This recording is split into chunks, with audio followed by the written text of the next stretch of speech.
तो दोस्तों शुरू करते हैं आज की डेली अपडेट। आज का सबसे महत्वपूर्ण मुद्दा है आर्थिक बजट। उस पर हम बाद में बात करेंगे, पहले कुछ अन्य खबरें। किसान आंदोलन अब भी शुरू है, उसी ठंड में, उसी जोश में और दिल्ली के आगोश में।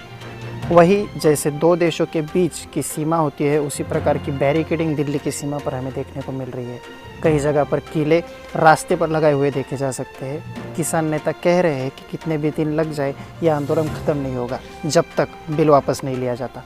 वही क्रिकेट के विश्व के चहेते बल्लेबाज भारतीय टीम के कप्तान विराट कोहली के घर लड़की ने आगमन किया है और सेलिब्रिटी कपिल शर्मा के घर पर भी लड़का पैदा हुआ है। पूरे इंटरनेट पर इन दोनों हस्तियों को बधाई दी जा रही है। अब चलते हैं आर्थिक बजट की ओर। सबसे पहले समझ लेते हैं कि बजट होता क्या है। जैसे किसी भी घर की महिला अपने पूरे महीने का खर्च लिख के रखती है, हम उस चीज़ को जब बड़ा करते हैं तो उसे हम आर्थिक बजट कह सकते हैं। अर्थव्यवस्था अच्छी रहेगी जब बाज़ार में पैसा रहेगा और लोग ज़्यादा खरीदारी करेंगे। इसलिए कोविड की वजह से भारत की अर्थव्यवस्था ठीक नहीं थी, क्योंकि बाज़ार में पैसा नहीं था। अब समझते हैं कि बजट में क्या क्या हुआ है। सबसे पहले बजट में सामान्य आदमी को कोई भी राहत नहीं दी गई है। बड़े बड़े उद्योगपति को इस बजट का ज़्यादा फायदा होगा। जहाँ पर कोविड के चलते बहुत से लोगों की नौकरियाँ चली गई थी, इसलिए लोगों को फिर से उठना ज़रूरी था। पर ऐसा कहीं भी इस बजट में नहीं हुआ है। कुछ का कहना है कि यह बजट दूर की सोच रखकर बनाया गया है।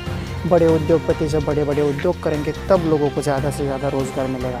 अब देखना ये होगा क्या यह हकीकत में हो पाएगा। इस बजट में सरकार ने कोशिश की है कि कैसे विदेशी कंपनियां आकर भारत में रोज़गार बना सकें। इस बजट में सबसे महत्वपूर्ण बात यह है कि टैक्स देने वाले लोगों पर कोई भी ज़्यादा दबाव नहीं डाला गया है, पर वहीं पर सरकार बहुत सी सरकारी संस्थाओं को गैर सरकारी लोगों को सौंपने वाली है। क्या ये सही निर्णय है?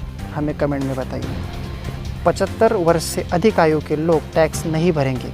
हम इसे कह सकते हैं कि सरकार ने ये लोगों को एक मिठाई दी है, इससे कुछ ज़्यादा फ़ायदा होगा नहीं। वहीं पर पुराने टैक्स फ्रॉड के केस सरकार बंद करने वाली है। सरकार का कहना है इससे लोगों का आत्मविश्वास फिर से बढ़ेगा। ये कैसे?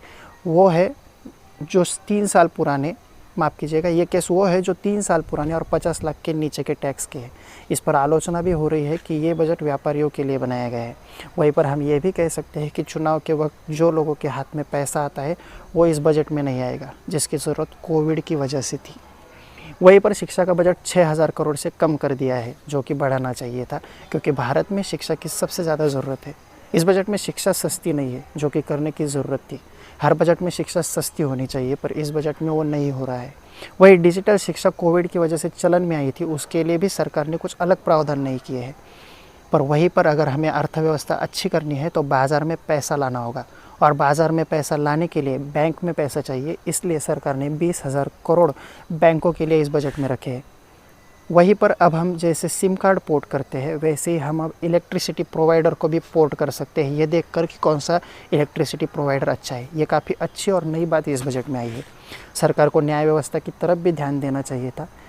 जानकर हैरानी होगी कि भारत में 10 लाख लोगों के पीछे 20 जजेस हैं और एक पुलिस पर 858 लोगों की जिम्मेदारी है। हमें न्याय व्यवस्था को भी मजबूती देनी होगी, जिसकी वजह से क्राइम रेट, जिसकी वजह से होने वाले अत्याचार कम हो सके, और ये ज़रूरी था, पर इस बजट में वो नहीं दिख रहा है।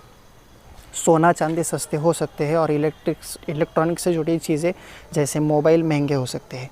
इस बार भी तंबाकू जन्य पदार्थ सरकार ने महंगे कर दिए हैं। पेट्रोल के दामों को लेकर भी लोग काफ़ी नाराज़ हैं। क्या वो कम हो पाएंगे? ये तो वक्त ही बताएगा। भारत में इस बजट में सबसे ज़्यादा ध्यान स्वास्थ्य के ऊपर दिया गया है।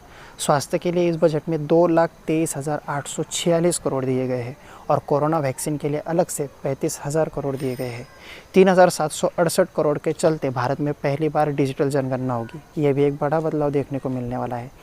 और सबसे चर्चा में रही बात, 20 वर्ष पुरानी गाड़ियाँ अब हम अगर चाहे तो भंगार में दे सकते हैं या उसकी फिटनेस टेस्ट करना अनिवार्य होगा। इससे नई गाड़ियों की कीमतें कम हो सकती है। इसलिए आनंद महिंद्रा ने कहा है बजट अच्छा है। कुछ लोगों का यह भी कहना है कि चुनाव ना होने के कारण सरकार ने लोगों के हाथ में जाने वाले पैसे जो जाने चाहिए थे वो नहीं दिए हैं।